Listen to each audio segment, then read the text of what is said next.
Hi guys, today I am with Linda Grabowski at Miriam's Basket, a Clay County non-for-profit in town that is near and dear to our hearts. We collected pajamas for them and we are bringing them and dropping them off today. And Linda is so kind to give us a tour and tell us a little bit more about Miriam's Basket. So Linda, what can you tell us about Miriam's Basket and what you do? We provide clothing and shoes for children in crisis who have been victims of child abuse or neglect and have had to be removed from their homes.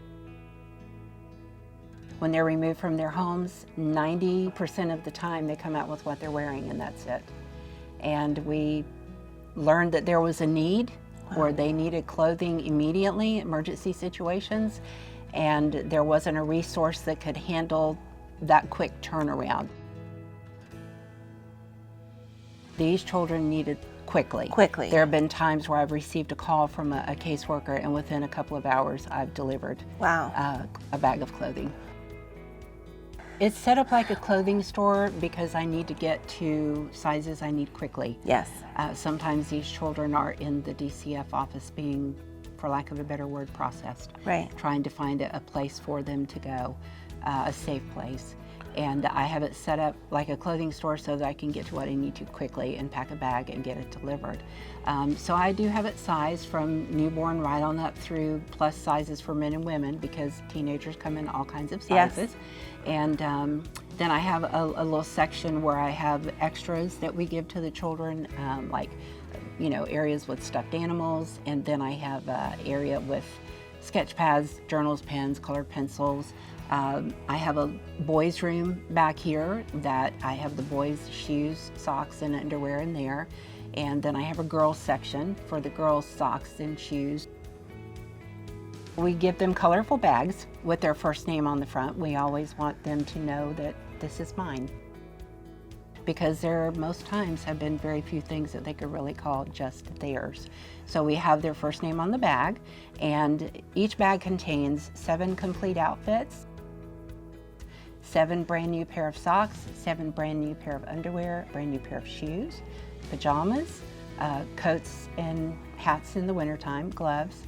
And we always put an extra item in there that's age appropriate, a stuffed animal, or every child gets a book. Wow. But a stuffed animal for the younger children and a book, and for the older children we'll do anything from sketch pads and colored pencils to journals and pens. For the girls we do what I call goodie bags that have nail polish and manicure sets, just little things that a young girl or teenage girl would like. I have people say many times that they wish they could do more as far as their donations. We have what we call basketeers, and our basketeers are people who do something on a monthly basis. And I have a lady who has been donating to us for many years, $10 a month, and she was always apologizing for only $10 a month. And I told her one day, I said, okay, we're gonna sit down and talk. Your $10 a month, let me tell you what it could have done. And I told her the story of a little boy. He was about 7, and I delivered to the caseworker who took it to the child. She called me later that afternoon. I told him to go try on his clothes while I was speaking with the caregiver. I said, go try on your clothes, come back and let me see your new clothes.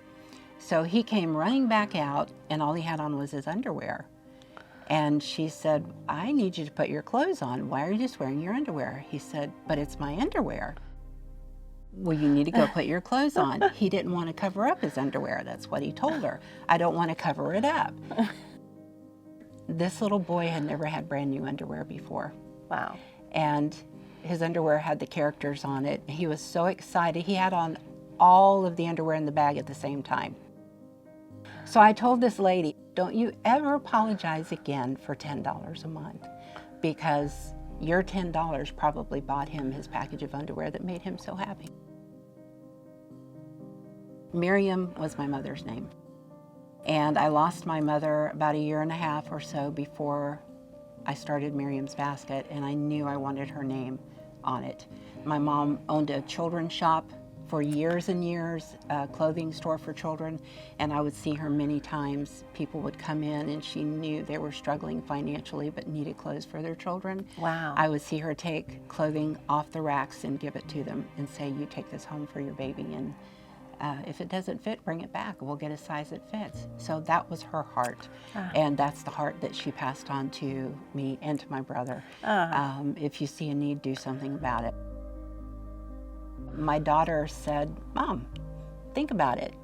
Moses in the Bible, for protection, his mother put him in a basket and sent him on his way down the river and sent his sister to watch over him and make sure he got to where he was going safely. Her name was Miriam. How long have you guys been serving Clay County?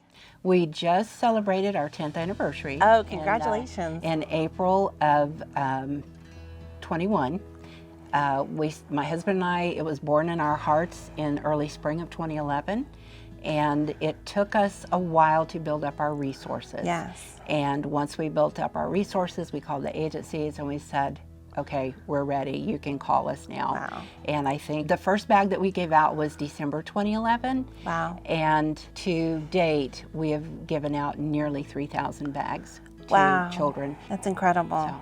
Wow. We're truly grateful to have somebody like you and your husband. Thank you. It's a bittersweet thing. Yeah, for sure. We know that the children we help have gone through something, but I also know that when we receive a call or a referral from a caseworker, somebody saw that something was not okay. Right. And somebody reported it, somebody did something to make sure that child was not going to have to go through what they have been. Well, Linda, how can people help? What can they do?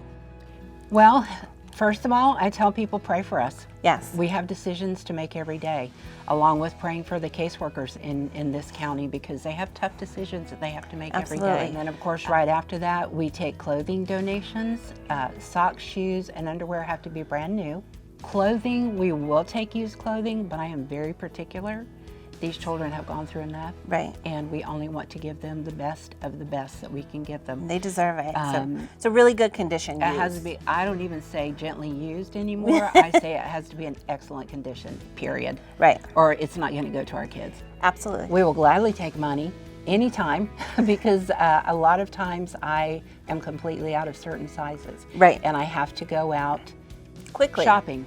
Sometimes for what in I the need, middle of the night. and I have to do it very quick. Yeah. So that I can get a bag packed and delivered. We never get to see the children that we help, right. So we deliver to the caseworker at the agency and they deliver to the child. You can go to our website, miriamsbasket.org.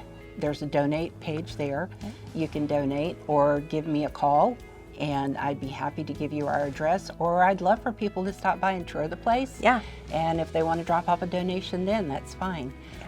I don't have set hours here, because I'm in and out making deliveries. Right. Or shopping for clothing. But you're very accessible, so just call. And yeah, just call. I do it by appointment. Well, thank you so much for having us today. We've learned a lot, and we're eager to help even more now. Thank you. And excited. Thank you. Thank you for doing great work and helping enrich our community. So thank you. Be sure to follow Miriam's Basket on Facebook. If you want more content like this, follow us on the Marganon group at Remax Sterling.